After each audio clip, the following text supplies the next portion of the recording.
Good evening, It's been a couple of weeks, and here we are on the tails of a new administration, or no, an outgoing administration, and on the doorstep of a also an old administration. Right. Yeah. Today, Once again. today I encountered a very strange list. I'm gonna get right into it, and I'm just gonna read off, and we can break it down. This person says, I make $340,000 per year in San Francisco as a software engineer, and it's utterly unlivable. Let's break it down. After taxes, my take home is approximately $220,000 or $18,400 a month. Rent for a 2-bedroom, 2-bathroom apartment in Pacific Heights is $9,500 a month. A Cybertruck lease is $1,368 a month. Pack and fold laundry service, $200. DoorDash salads, $1,680. Dinner and drinks for Hinge dates, $2,380, excluding 2 Michelin Star Plus. Skiing, $2,650 average per month. New shirt, $20. Entertainment fund budget, $1,802. Total, $19,400 a month. Despite working my butt off for 30 hours per week remotely and making $340,000 per year, I'm somehow in the position where I'm losing $1,000 per month. What's wrong with this city? Oh, where do I start unpacking? Well, it's so funny to me that like this is what right wingers think is happening, as if the people who are in San Francisco are actually like liberal or left wing or what. Like, I feel like they're neoliberal in that they'll pretend that they're voting leftist, but then they'll vote for like a center right or full on right wing. Like, Mark Zuckerberg is not a leftist.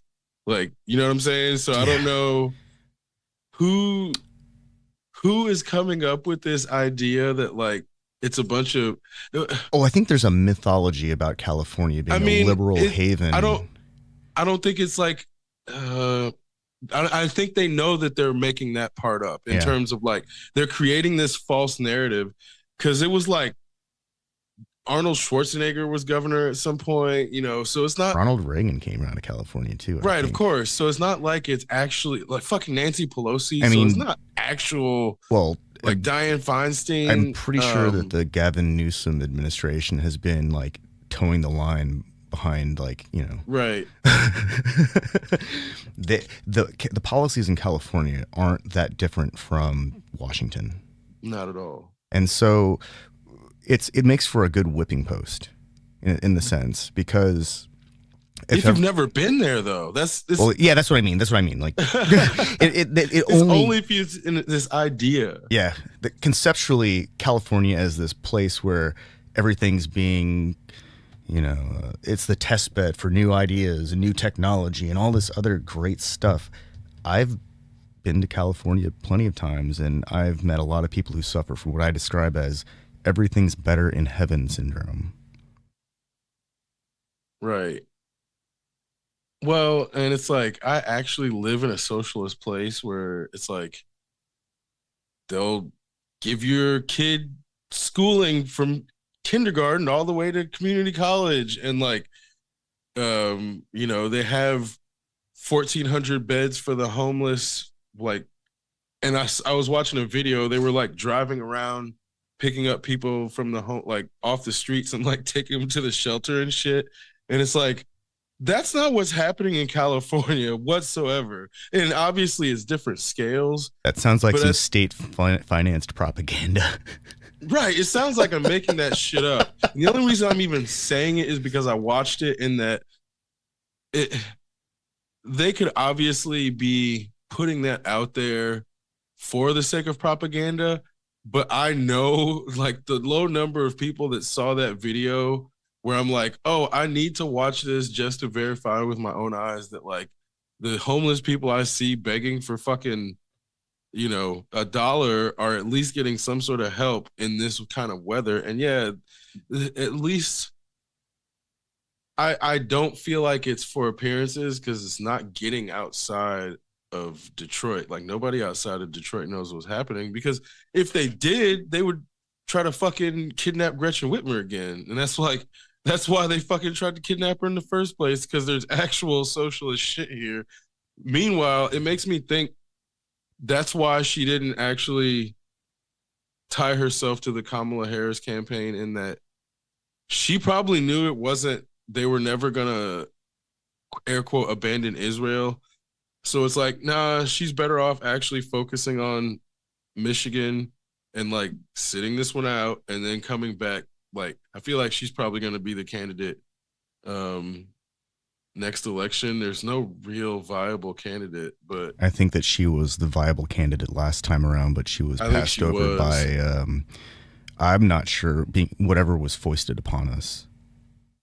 I mean, our election just got manipulated by Israel is what just happened, because they refused to ceasefire until basically the week of our inauguration. That's no coincidence. I'm about to turn fucking 42-year-old. I was not born yesterday. I know when our election just got manipulated. That's what just fucking happened. Yeah. And so anybody who says they didn't just manipulate our election by not accepting the ceasefire back before the election even started is a fucking idiot, because that's literally what just happened. And it wasn't just them, it was Elon. It was a multitude of factors, down to like Biden not running his fucking first campaign on being a one-term president, then coming in and being like, oh, I'm gonna run for a second term, basically undermining any sort of capacity for anybody to come in and win. So that's where I'm like, we just saw the dumbest fucking possible timeline play out. Because he was the only one who saw what was coming, and he was the only one who could save democracy, and he was the only one who could stand up to the oppressive force of whatever kind of savior complex that is. Meanwhile, he's like not protecting. He didn't do an executive. He could have done an executive order to fucking codify Roe versus Wade if he really wanted to. What's he gonna do? Oh, I'm gonna protect my dumbass crackhead fucking son and like lean into the goddamn Republican bullshit. Because it's like, man, after all that shit, if he's gonna wait until the last week or last month or whatever of the fucking presidency and pardon his son, knowing damn well that it was an unpopular decision, which is why he waited to do it. And it's like, if you're pardoning him, you're making it clear he's guilty of something. Yeah. So like, why are you doing this? Why are you going out as the worst possible fucking president, unless you're just a bad goddamn president? And I think that's like the one thing that the people who had good intentions and were trying to like air quote save a democracy thought that they were trying to support, in that Joe Biden was an idea that they sold, that the people who didn't go do the homework on fucking segregation Biden like should have known he wasn't a good person. And so like, I mean, I was willing to stop at the whole, like, you know, going after our entire generation back in 2000 something, right? Like I was willing just to like, you know, I'm still kind of bitter about that. but here's something that happened 2 days ago. I think maybe somewhere between 48 and 72 hours or 70. Yeah. Biden issued a preemptive pardon for, January 6th committee and Fauci and Miley, and like preemptive pardon. What the actual F? Right, exactly, bro. Exactly. I don't know how anybody's justifying it, because it's like, we didn't attack him. I like left attacking him off in that it didn't feel like necessary to attack a walking dead person. But then it's like he dragged it out and tried to like extend his term, knowing damn well that all the shit that they said was going to happen under Trump started happening under him. And then it got worse immediately under Trump. Like, just because people's perception, nothing's changed really, but it's just people's perceptions, in that most of the executive orders that Trump signed are like not illegal. Yeah. And he's going to get pushback from the Supreme Court. But it's like, people are just they don't care about the actual legal process. They're more interested in the circus, which is why I'm like, we're not dealing with serious people here. Like, none of these Americans are actual serious people when they were like willing to vote for Joe Biden, who did all that horrible shit leading into office. So now we know why he did all that horrible shit on the way out of office. It's like, are these people just now learning the word oligarch, or did you think that really Joe Biden was not an oligarch? Like, you really thought he was like, I'm taking the fucking train because I'm a working class man? Like, oh, are you really that stupid? I thought everybody was just playing along, in that there's a certain decorum you need to have if you're like going up against an enemy that's like, oh, you're supposed to be like united on one front. That means like not talking shit about people on your side in public. You can do it in private, just don't do it in public. I thought that's what was going on. Yeah. But now I'm realizing, oh no, these motherfuckers really thought Joe Biden was like a working class man until the very last day of his presidency. And then the shit set in where they're like, oh fuck, why is Obama at the inauguration? I thought Obama was one of us too. Wait, what's happening? And it's like this bubble popped, and people suddenly realized that like these Democrat heroes that they like got all invested in weren't actually on their team, and we're on Trump's team, and we're on fucking whoever, Elon's team too. And it's like, I think a lot of people realized for the first time that Democrats were like taken over by elite. So like, it never should have been a class of elite, a party of elites. No. I found the prayer that they'd say before he would go on stage. Ancient spirits of evil, transform this decayed form to Mumra, the ever-living. I want to see him without makeup, man. I want to see that motherfucker, like, yeah, right before he goes into his crypt and like saps people's life force for the night, and he like rejuvenates his outer layer or whatever. I want to see what that shit looks like, because there's no way it's even remotely like what we see on screen. I have a feeling that he looks a lot like Lopan in his physical form before he turns into Lopan the demon. Yeah, it's like Baron Harkonnen. Yeah. Not the oil covered version either. Well, in that he would like remove his like hair cap, and it's like just completely bald underneath, and he's like still, there's this whole facade that we focus on the tan line because that's like obviously the hard stop, but like what's the foundation? Because he don't just start with the tan, or I'm pretty sure they all have some like really serious makeup department.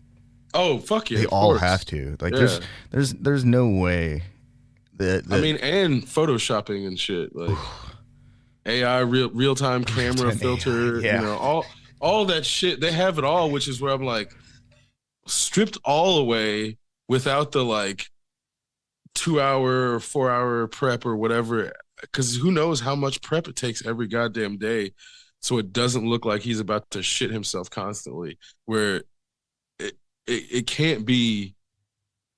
It's not minimal. It's the maximal amount, because every day he gets older, the more it takes to look like he's not that extra day older. And that's where I'm like, it's not that bad for me in that at 42, it's not terrible, but it's not like, you have to like look at yourself before you go out. And in like 30 fucking years, it's going to be like way more difficult for me to like trick myself into thinking I look like I did 20 years ago. Cause like 10 years ago, it's super easy to be like, oh yeah, I'll still look like I'm 20. Like now, no, come on. No, I don't. It's fine. It's fine. But motherfuckers will be like tricking themselves, and then I mean, I remember what we looked like when we were in our 20s, and I can verify that we don't look anything like we did when we were in our 20s. Right, of course, and that's completely fine. Exactly, that's completely fine. We're supposed to age, though, so it's okay. But we don't wear fucking tanner, and we don't like get our fucking comb over. So we're the ones that are okay with it, versus because we also have our hair. So that's like, every I think there's something to that, and it allows us to like not be so wrapped up in it in the way Yeah, like yeah. I think Well, there's a long standing cultural association with hair production and vitality. for sure, So but the issue is culture tends to gaslight individuals into thinking that everyone is going to notice your individual flaws and hyper focus on your flaws when that's not how people really look at anybody. Like, and further, it's almost like those individual flaws that we all hyper focus on, it's like other people just almost can't even see them. And so I think when we got through that phase with our hair, it's a lot easier for us to like not hyper focus on individual parts of our body and oh then get wow. worried about them. So we're not then like gonna get surgeries and fucking take Ozempic or take steroids or some My shit. man, you just gave Cause me galaxy brain for a second there. Holy crap. No, it hadn't even occurred to me. Like, the time that it took me to get through the awkward hair phase, that was like the most intense resiliency training that I couldn't have even appreciated until like this moment. and it's like there's something to I don't think I'm unique in that anyone who grows up in America, there's this element of like, it's not even through bullying or picking on people. It's like you're basically forced to hyper focus on yourself before you ever put yourself in a public situation. And once you turn like 13 or 14, it becomes too much. And then I think a lot of people like either lean into it even more. And like, I remember girls and guys were like starting to get plastic surgeries at my school, but not like the ones you think. It would be like corrective underbite or like rhinoplasty, getting a nose reduction or some shit like that, where you're like, why are 16-year-old girls getting fucking nose surgeries? And it's like you never hear Republicans complaining about that shit. But that was happening before trans was even a thing in our lexicon in terms of like we had transvestites when we were growing up, we had transsexuals, and we had hermaphrodites, which is funny that now they're trying to act like it's only two genders. Well, motherfucker, we grew up knowing that people could be born with both genitals. Yeah. We knew that Intersex. growing up. Everyone knew that shit growing up. So I don't know at what point people decided they're gonna be fucking stupid and act like they had never heard that term. And it's like, it's just funny to see the like, that's why I don't believe any of them are actually being honest about what they say when they say this shit. It's like, I know all these motherfuckers that are older than me grew up knowing what hermaphrodite meant. And that's where I'm like, what? Did you think people were just making that shit up and the doctors were just making these experiences up where like children will be born and the parent would have the doctor decide? Like, that's what. And so it's like, oh, if you pretend you don't know the hermaphrodite side, then yeah, you can pretend there's two genders. But then these same people are then advocating for doctors to choose a baby's gender instead of the person. Well, So it's, of course, none of it's yeah, consistent. there's I think that there are a lot of people who are they're just unaware of the term intersex, that it's an umbrella for things like, Turner syndrome or androgen insensitivity syndrome or congenital adrenal hyperplasia. And these are all issues with the endocrine system. And they're the result of chromosome issues. It's a thing that's been in existence in human populations probably longer than recorded history. And unfortunately, a lot of these people were probably murdered by their own villages. But this isn't like a brand new thing. But of course, I'm also highly amused by people who take hormone therapy and that haven't come to the realization that they are actually engaged in gender affirming care. So there are levels of nuance to this that are just out of reach, I guess, of some people who are unwilling to open up a book and read or enter a few keystrokes and search on Google. I mean, it's like we have Joan of Arc as one of the most obviously trans people of all time. That's the crux of the goddamn story. That wasn't a word like that. You know what I'm saying? Yeah. Like these people are not serious. We can't have conversations with these people. Serious conversations. We need to exclude them from conversations anymore. That's why I'm like, I don't know why anybody's like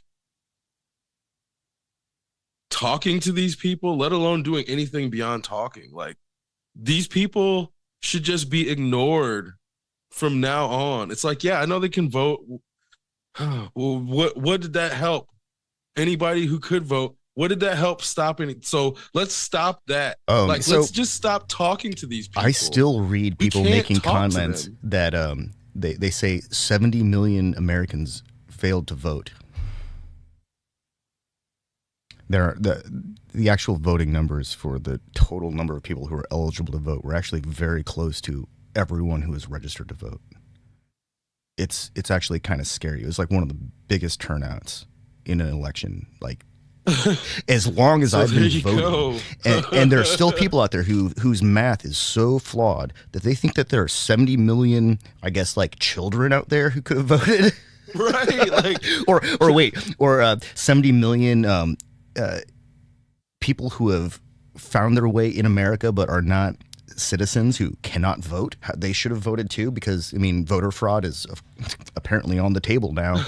So you want to guess how many people under 18 there are in America? Probably 70 million. Roughly 73.1 million. There you fucking go.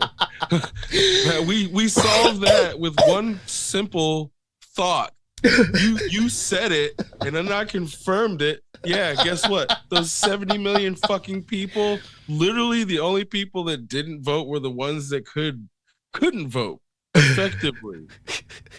Because we don't allow children to vote because they don't have the breadth of experience. But we'll allow them to work if it's the right condition.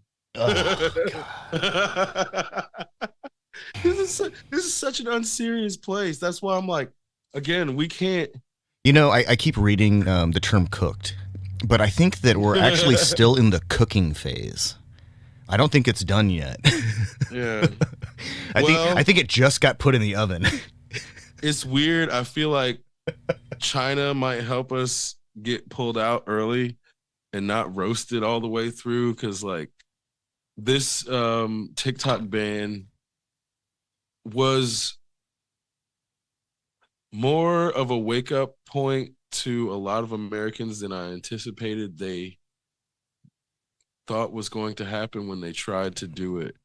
And it's not just about the migration, but it wasn't only TikTok that got banned. It was like, I think there was at least 12 companies, but I want to say more, up to like 60. There's like 20 that are just under the ByteDance umbrella. Right, but one of them was like Marvel Snap. Oh yeah, Rivals. No, not Rivals. Oh no, you're right. Snap. Yeah, because and here's the big issue with that. So Rivals is free to play, and so isn't it also made with stolen intellectual property? Or did Disney actually contract them? Yeah, I'm pretty sure it's been contracted, because I took part in the beta for that game, so it's been in the works for a while. No, I think you're thinking of the porn stuff that people have done with that. Oh, okay, because that's the we'll get into that. The fucking Snap game is basically like this card game.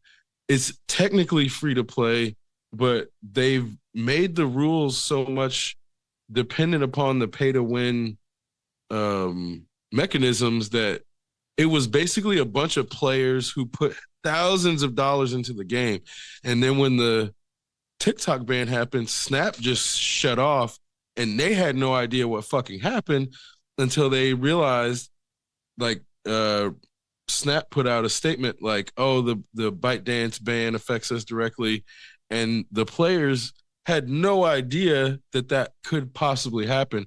So once that happened, all of the pay-to-play players were like, "I'm not putting another dollar into this game because it could just be turned off instantly." And I mean, that's been the standard for all pay-to-play games. I mean, not Not on this scale, of course, but well, not if they're owned by American companies, to the point that in Europe they actually made a law that banned live service games shutting down and not having access. So this is why the Crew, if they wanted to be sold in Europe, they had to make it so that if they shut down their servers, it would be turned over to the community, which is what happened with the Gwent card game. And it didn't pan out, but they kept it alive for long enough to be like, okay, this experiment kind of works. And the issue being, it's like there was a ton of live service games that took in hundreds of $millions from investors, then took in money from the market and the gamers, and then they shut down, and then everybody's fucked. So this is where Europe has laws against that. America, they need to fix Eve Valkyrie then. I want that game to run again because those motherfuckers took away one of the best space fighter games that has ever existed. That's a perfect example of something that if they would have come post, I think it was 2018 when they passed the law in Europe. It was somewhere around there. But it's like if they would have wanted to launch in Europe, they would have had to have that capacity. I think CCP, the company that makes EVE Online and made Valkyrie, I think they're from like Iceland or something.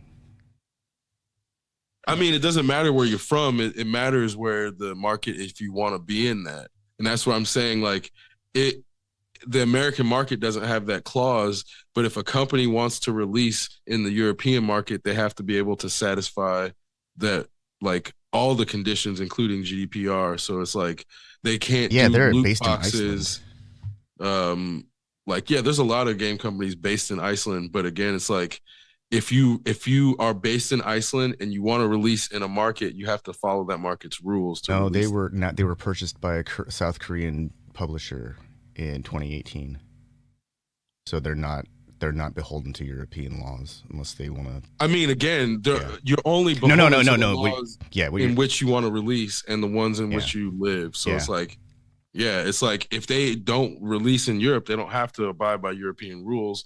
But that's why releasing in the American market is like very stringent in certain other ways. So it's like they might not be able to have violence against certain people, like for example, when GTA, I think it was 4, released in Australia, they had to turn off the capacity to kill cops, so they couldn't release it at all in the country. So it's like yeah, exactly. No, that sounds absurd, right? But again, it's like they had to be able to do that specific feature if they were going to release it in that market. And sure enough, imagine Halo if the Master Chief could only do melee. I mean, it's possible to do it on like easy and normal modes, but once you start actually playing that game, you can't. It's real hard to melee only in Halo. No guns. That's how they do it in Australia, I mean, right? okay, this is something I just found out too. It's like there was like the Sonic the Hedgehog spin attack.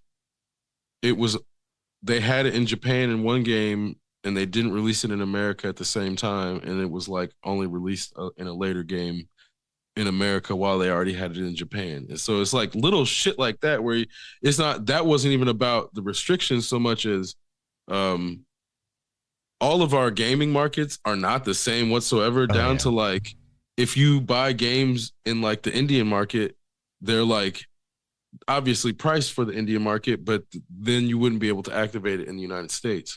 So it's like this is where the activation for regional activation makes it like, oh, they can region lock games now. So then, they can charge based on that region's earning capacity or capacity to like buy things, and if it's not um within that region's capacity, then that region doesn't get a specific Yeah.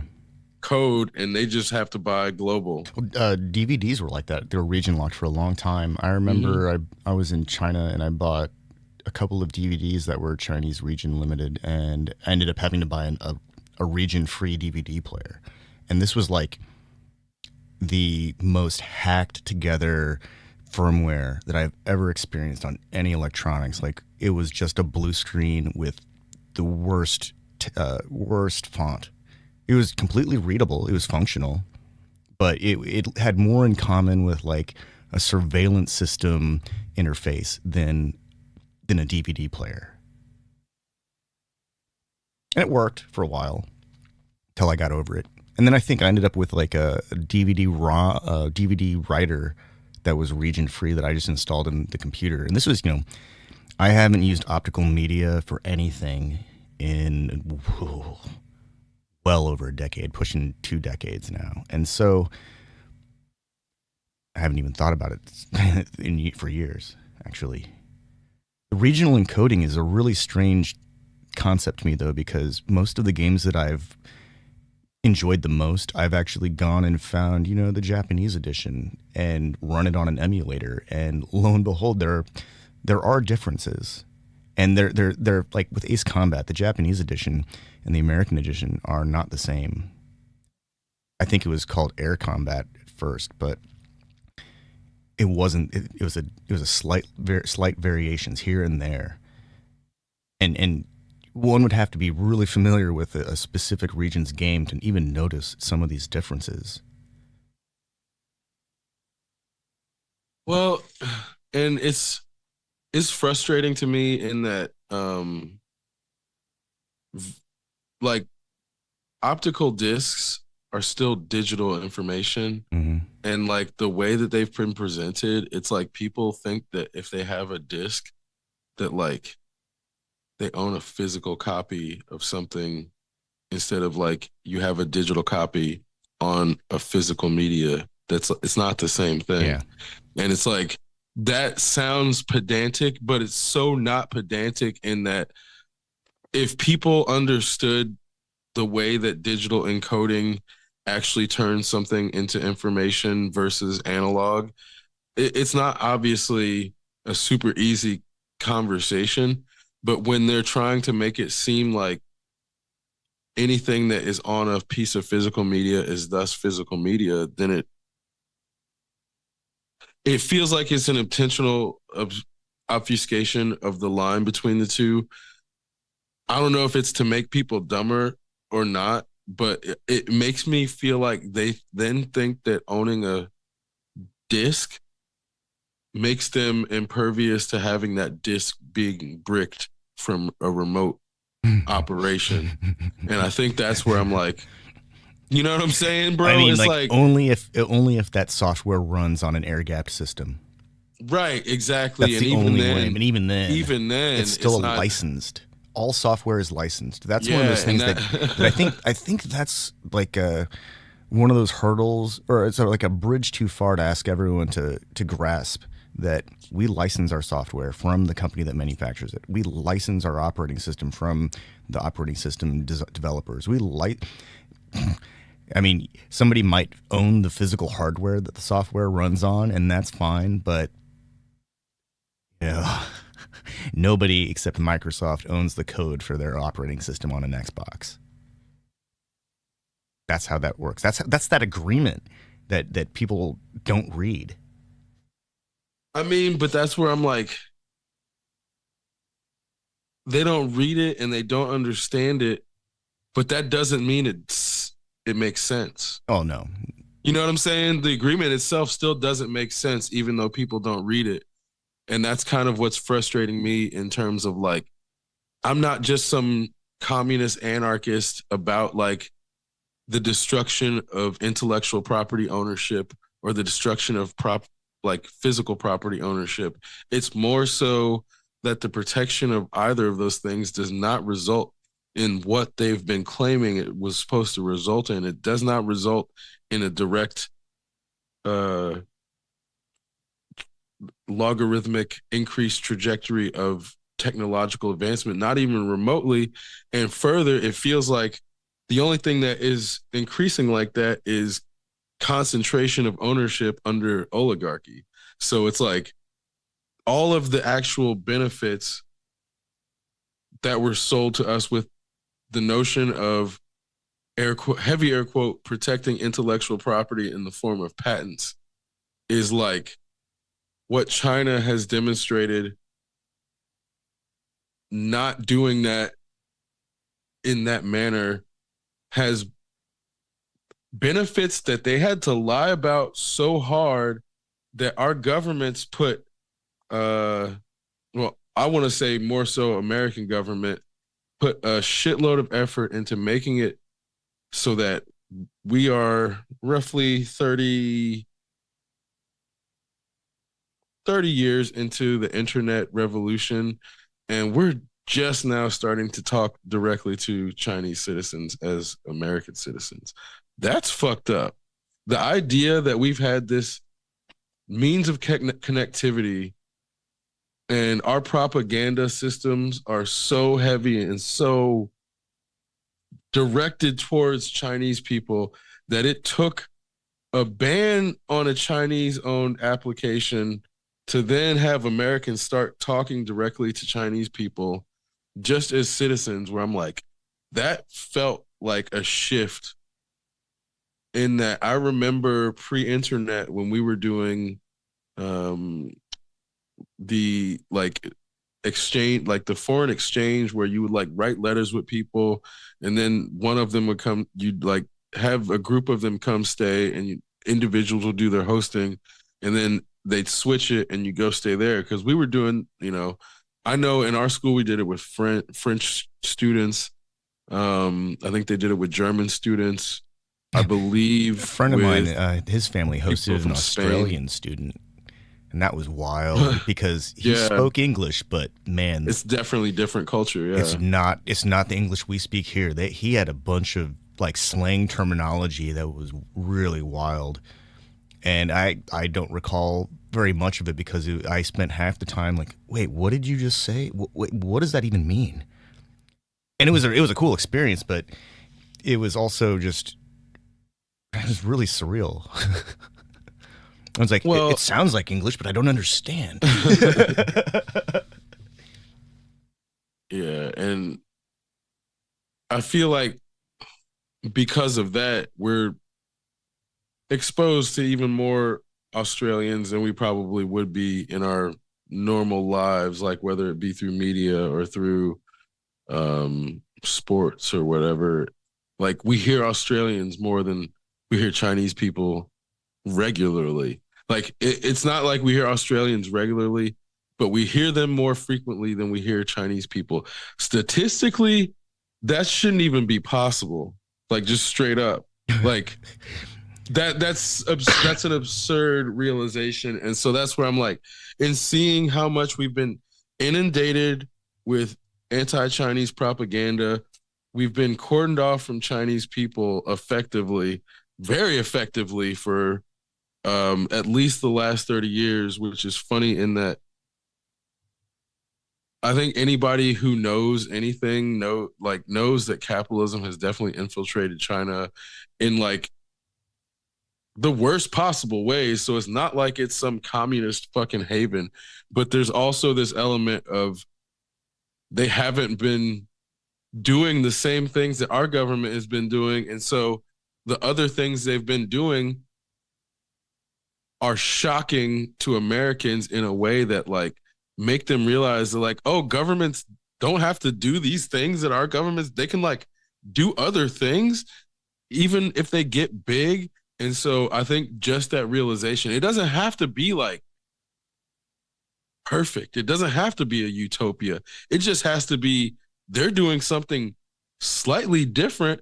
So then they can realize that like, oh, these people aren't constantly living in fear of being killed the way our government is telling us they are, because that's just a projection that they know that they're constantly trying to kill us through every fucking means possible, like, and make it seem like it's the market, whereas they know that somebody's got some fucking insurance policy somewhere on us that we can't get on ourselves.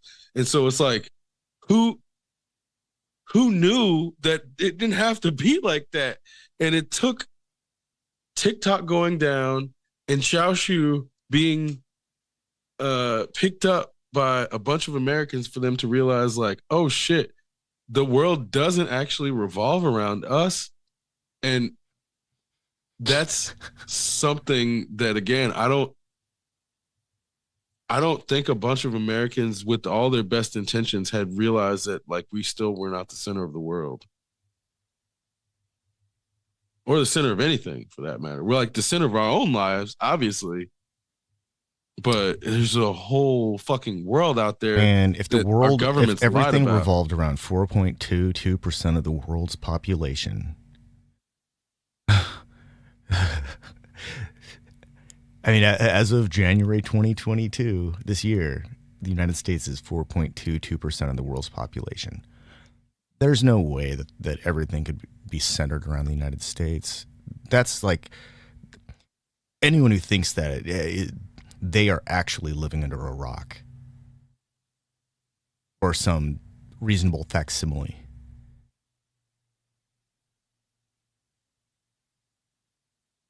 Or maybe they really are just that culturally illiterate.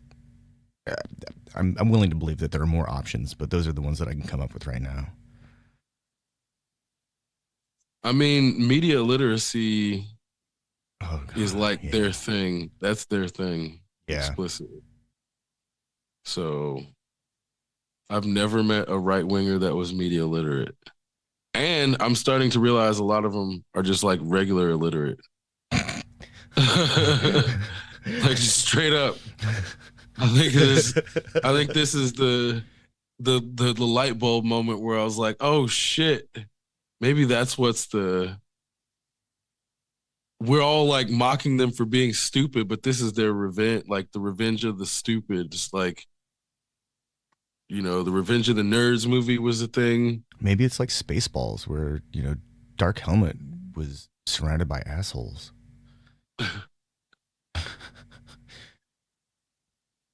President Scroob.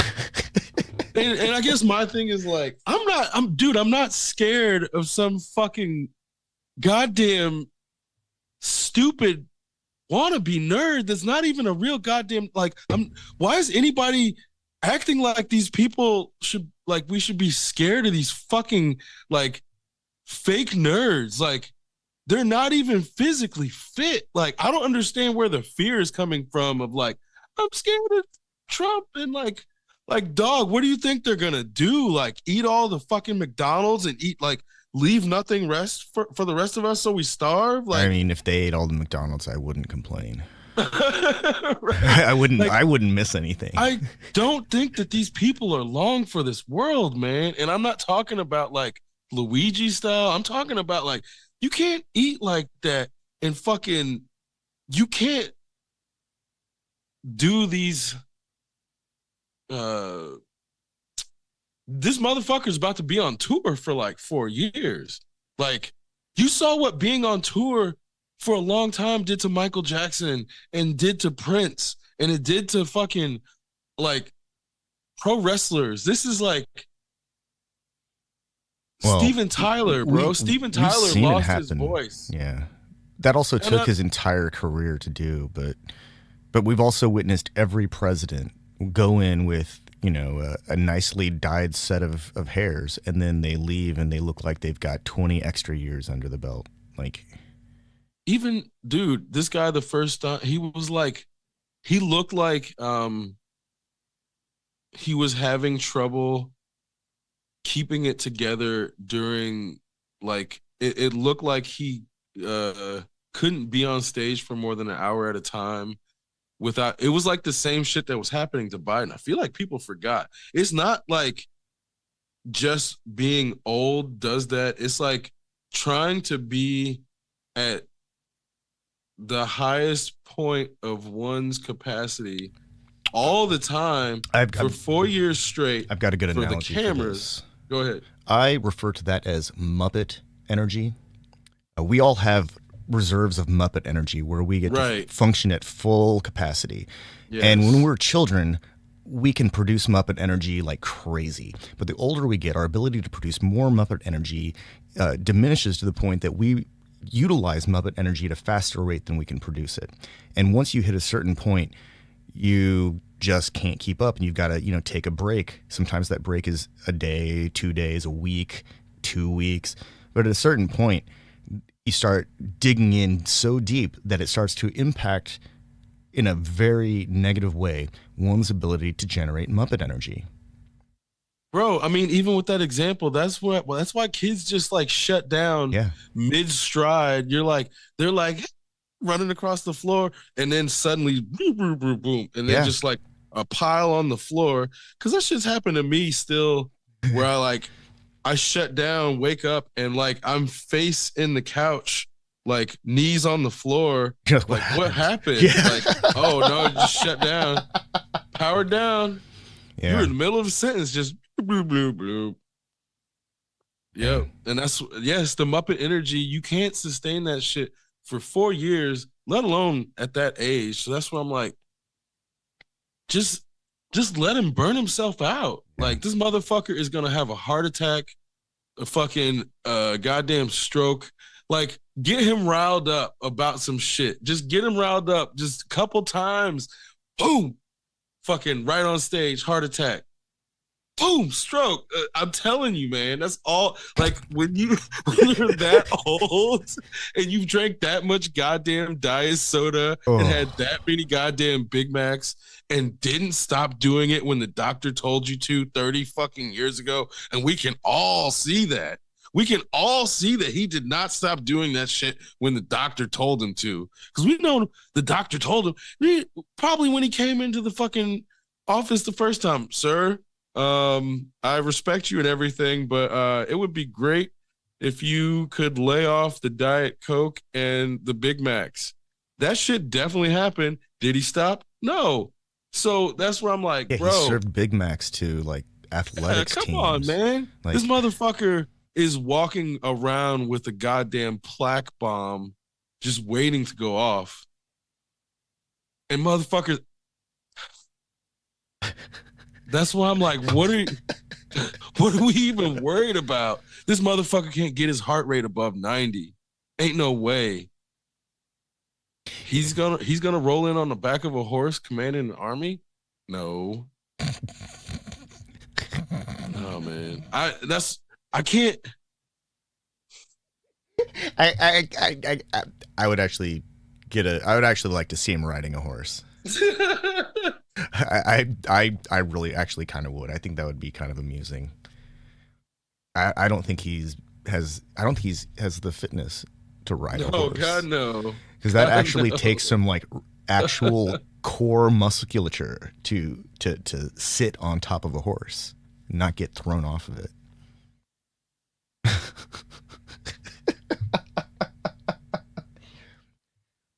Yeah, so yeah, I feel like that's why I feel like a lot of the fear is like fake. It feels like fake propaganda. That just the same way that they fucking put out that goddamn fake list of like what they think San Francisco is.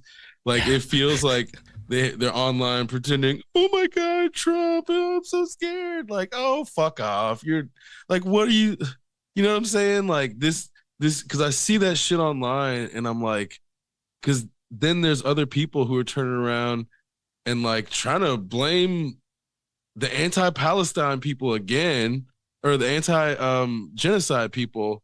And that's where I'm like, how are you, like, they just signed a fucking peace treaty. Like, how are you turning around and still trying to blame this shit on people who were fighting against a genocide that we know now was a problem because they signed the ceasefire? So it's like, how are you still the level of like inconsistency with America is like, I'm so glad that China is on, Chinese people out here roasting the shit out of our systems and like making Americans realize that, like, yeah, guess what? They're not all sad. They're not all like oppressed by their government and fucking walking around sad like we are here because our government is trying to kill us. It's not like that. I'm so glad that now there's too many Chinese people telling Americans that it's not like that for them to like believe that shit anymore. It's fucking great. It's I can't wait to see what that brings because it's not gonna bring nothing. You can't unsee that shit. Yeah. I still can't unsee the actual Tiananmen Square and all the bollards they have in place and all of the weird ramps that would actually prevent a tank from getting in there.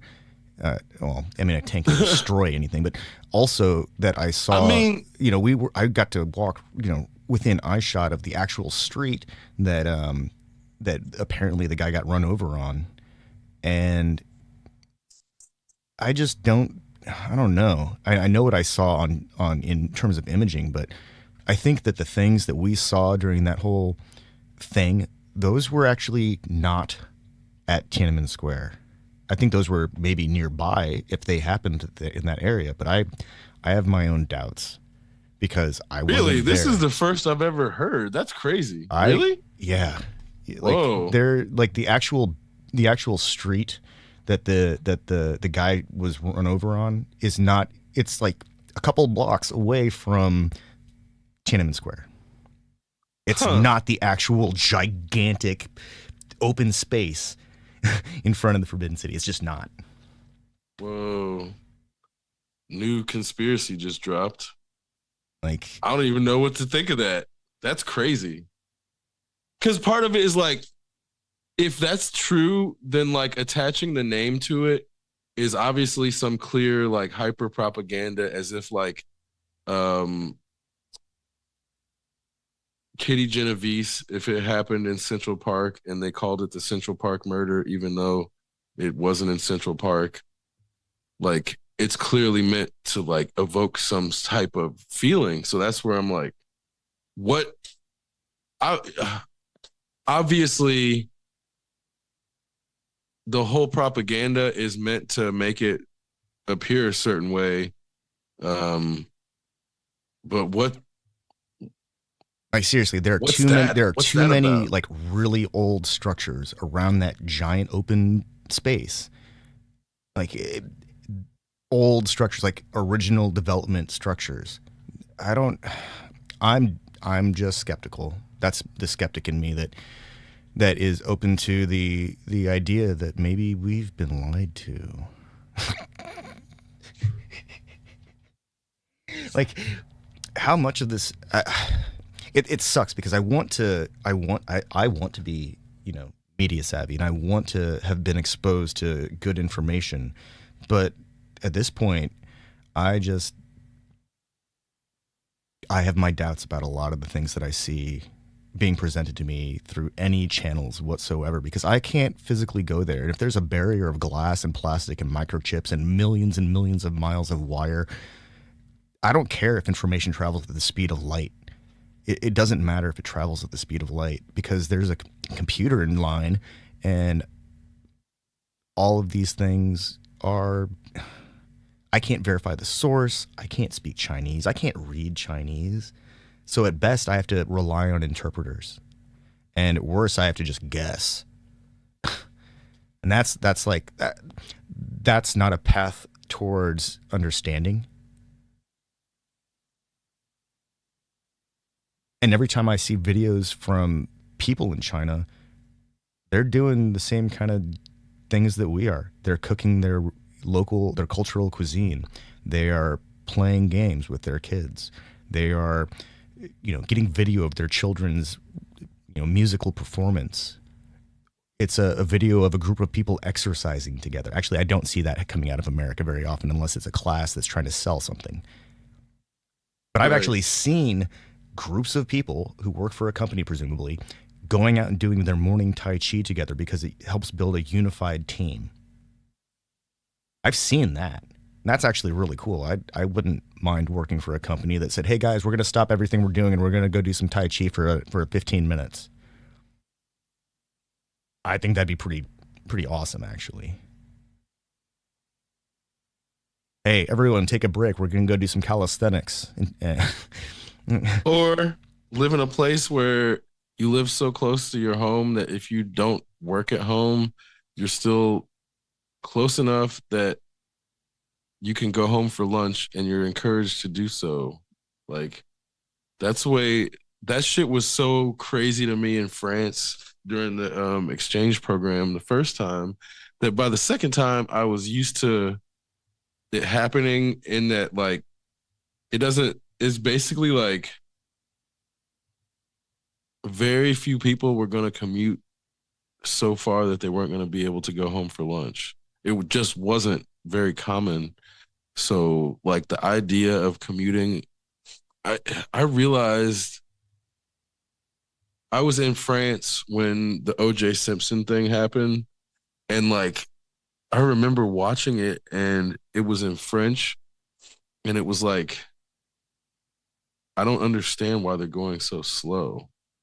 And like once I got back to America, it was like everybody had been hypnotized, and like to this day, I'm like, oh, that's when the fucking media hypnotized everybody to the same fucking beat or whatever the tone or whatever it is, it was that moment because that shit did not work in other languages. And like the French people just weren't into the OJ Simpson chase when I was there. It just was it like it came on, but they weren't like intrigued and like, oh, let's discuss it at the kitchen table every day and like watch it like watch fucking court TV or whatever. And it just had not caught their attention for whatever reason in that language. But again, I don't really enjoy watching court television. That's like it's only slightly more interesting than watching Congress on C-SPAN.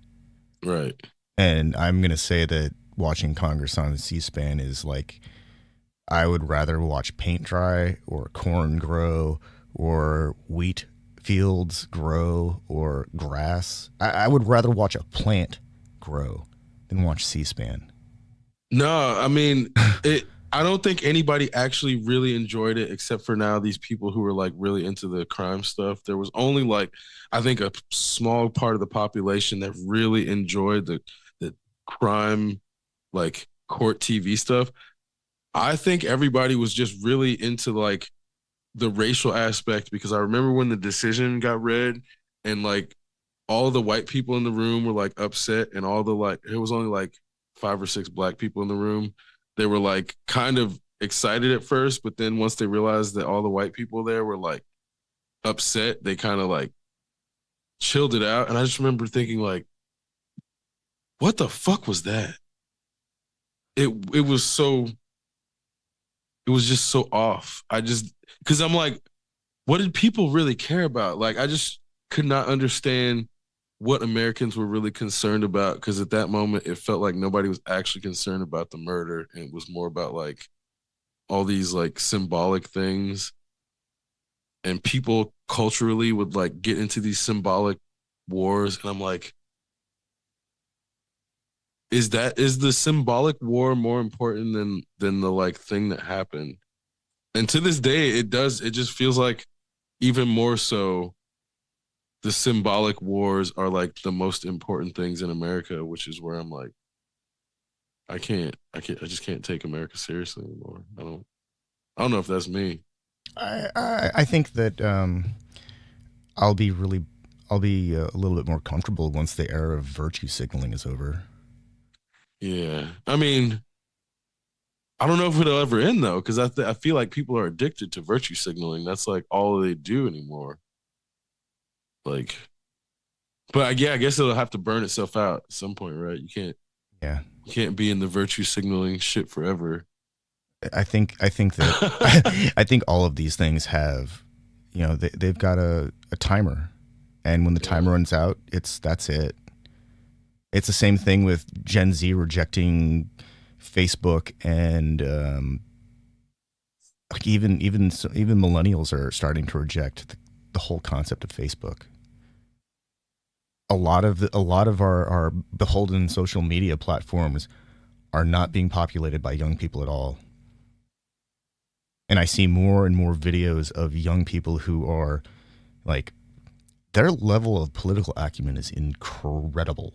Like their ability to digest information and then perform like a on the spot analysis and understand what's going on, and then present that information in a, you know, easy to, well, not necessarily easy, a concise package is just incredible. That's why I'm not worried about the future. It's because there's an entire generation that sees all of the crap that has preceded it, and they're not buying into it. At least that's the impression that I get. I'm sure that I'm not seeing the entire internet, and I don't see all of it, and I don't have enough time for that. But I get the impression that younger people are not falling for it. Or they're just not interested. Because who wants to wade into a pool that's full of acid and other toxic shit? Like, who really wants to put themselves through that, except for gluttons for punishment?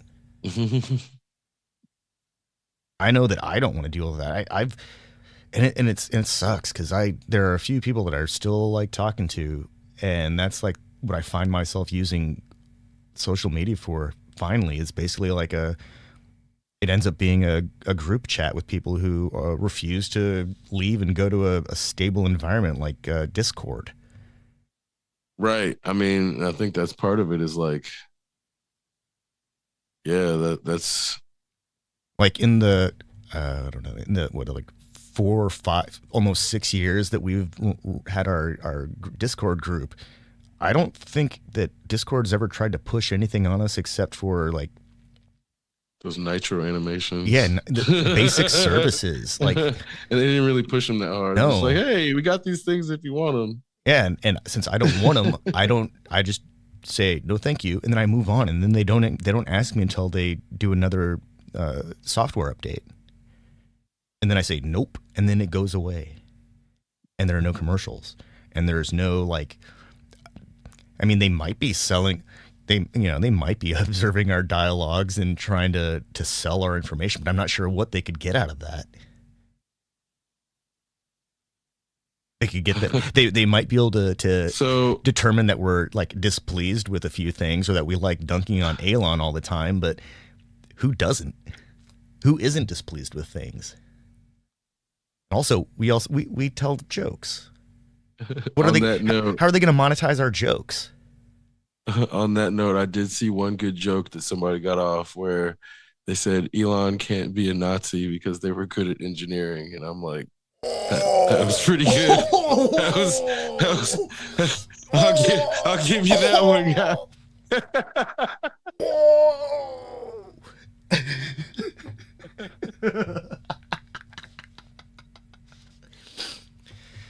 I mean, yeah. I mean, the United States and Russia, the space programs are the best that Germany could provide. And I'd like to point out that NASA didn't lose any space shuttles during the testing phase. They only lost them during missions. Granted, one was during launch, but it was during a mission.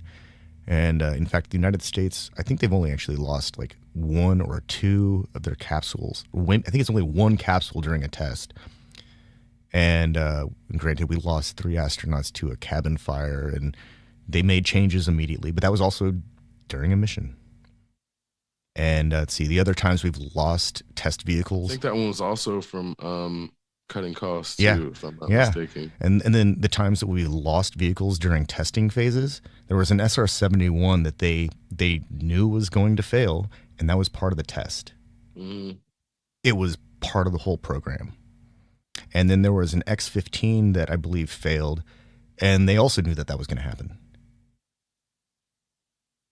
It's not like, have we lost? Have they burned up all of the starships?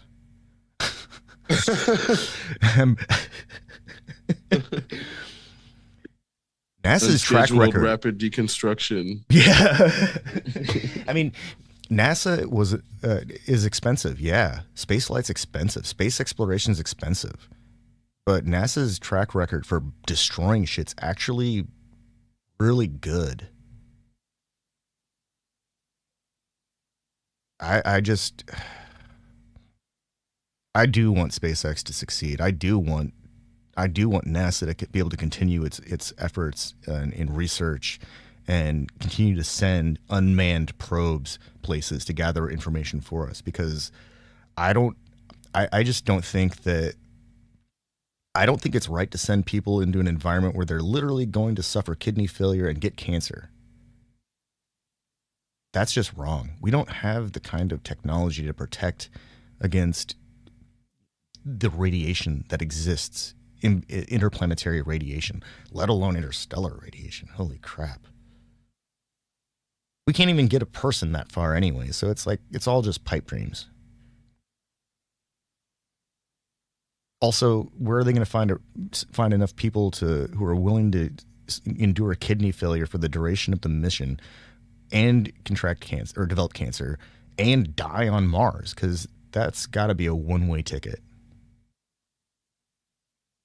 They're going to send enough equipment to build a methane refinery on Mars until they can generate enough fuel to send people back.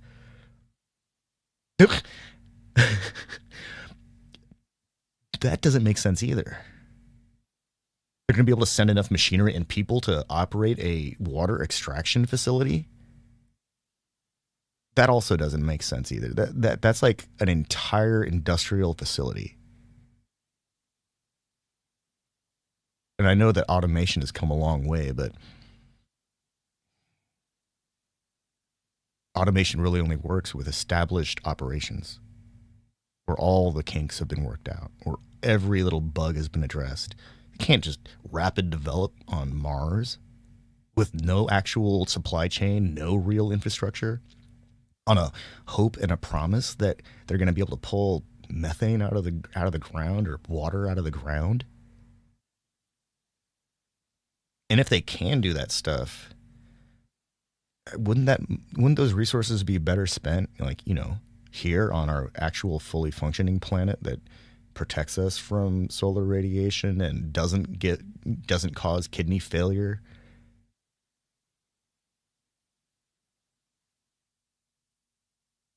Am I being rational? No, I mean, especially considering the farthest we've still been able to get with a human is like the other side of the moon.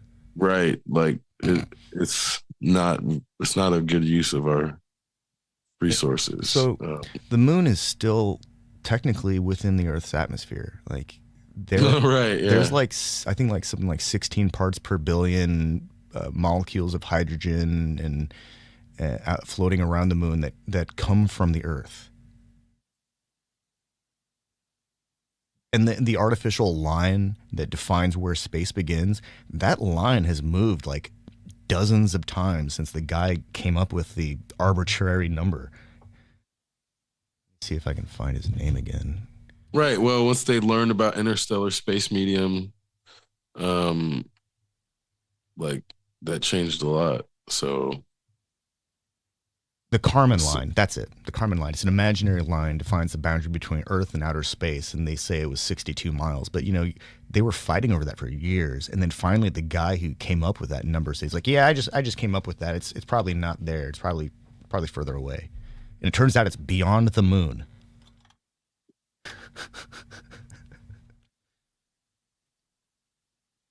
But, the Air Force says it's like 100 kilometers. And most space agencies say that it's like 100 kilometers. So I guess that's what we got to go with.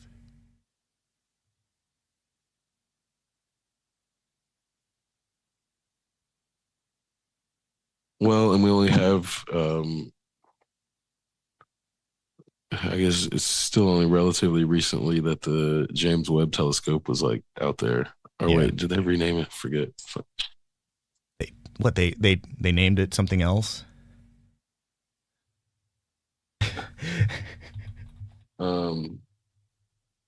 No, they remain okay. No, they didn't rename it.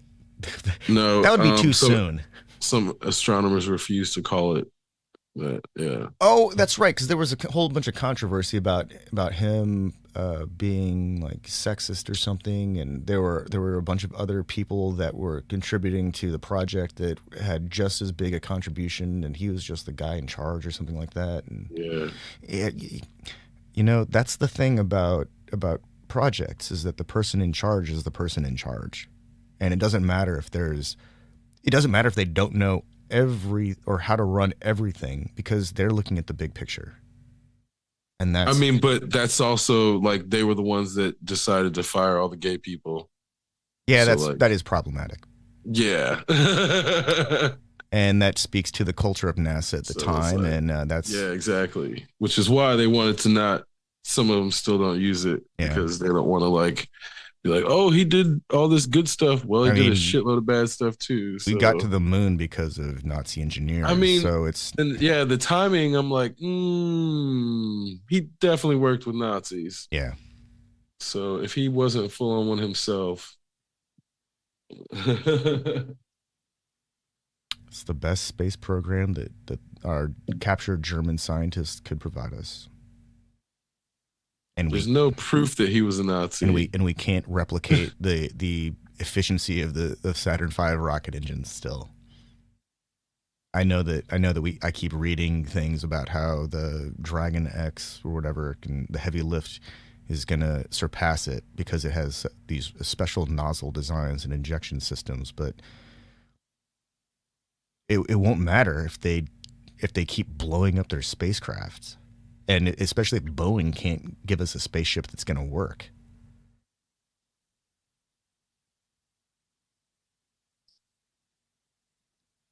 Yeah. It's actually kind of like mind blowing to me that we're like 50 years plus out and they still can't make a better spaceship.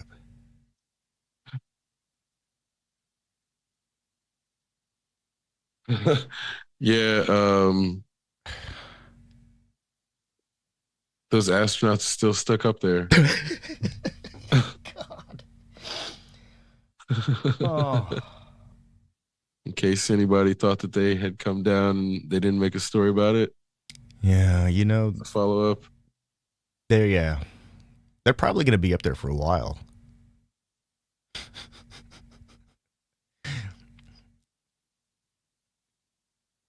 I mean, they brought down the capsule without anyone in it, and they can seem to send supplies, but they can't bring anyone back.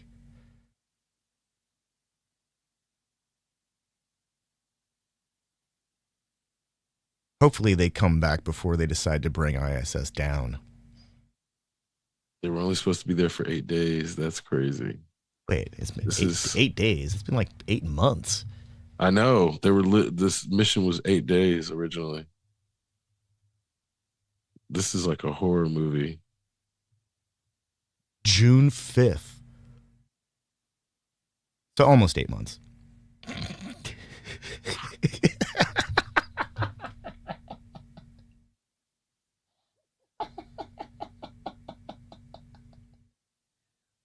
They are literally cooking right now. They are stewing up there in the slowest cooker of space radiation.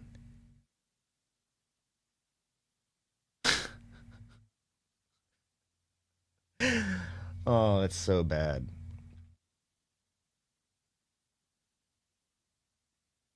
This is what happens when we privatize space travel and we take it away from Oh the my hands of the god. engineers that have actually been doing all the real development and then hand it over to a bunch of people that aren't part of the actual engineering and development team who are like, well, I know how to do those things. I can do better than that. I went up to space. I know all about being an astronaut. Well, apparently they can't even get the deliveries right anymore. And I guess the last food delivery came with a weird smell. So Oh, they couldn't, wow. I don't think they could use it. So they're really running on borrowed time now.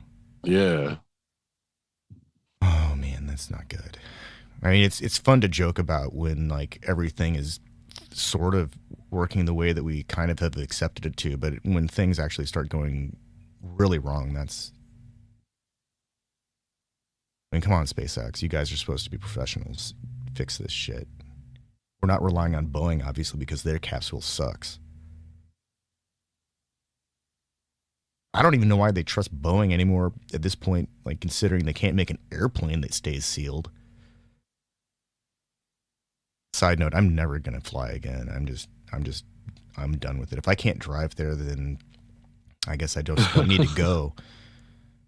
Oh, well, I definitely like I'm hesitant to get on a flight if it's a Boeing for sure. I mean, maybe if I can find out ahead of time if like if I can look at the route data and determine if it's going to be an Airbus, that might be okay. But that's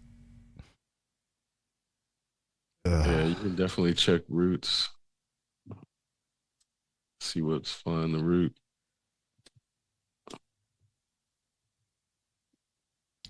Someday we're going to look back on this and talk about the dark ages of modern technology and the internet. And I hope that it's within our lifetimes.